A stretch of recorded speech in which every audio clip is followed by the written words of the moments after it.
Justement, même 2100 radars automatiques ont été détruits ou abîmés depuis le début du mouvement des Gilets jaunes. Est-ce qu'on sait vraiment qui se cache derrière ces actes puisqu'au départ, c'était des personnes qui protestaient aussi contre les 80 km/h. Là, en l'occurrence, Édouard Philippe a assoupli sa mesure. Il va laisser la possibilité au département de choisir. Est-ce que les personnes derrière sont les mêmes, selon vous? On ne peut pas dire qu'il l'ait vraiment assoupli.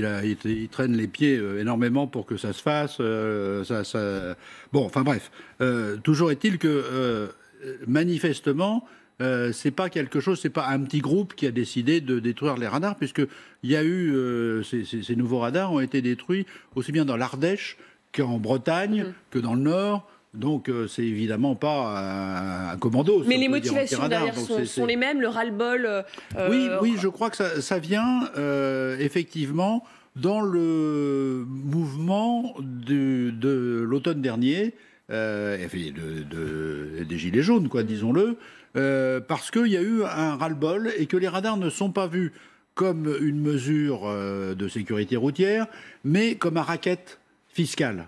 Et effectivement, quand on voit que y a beaucoup de gens qui perdent des points pour 1 ou 2 km/h de dépassement, ma foi, quand on regarde les statistiques, on voit que 80-85% des points perdus le sont à cause d'un dépassement de 1 ou 2 km/h. Mais pourtant, les radars sauvent des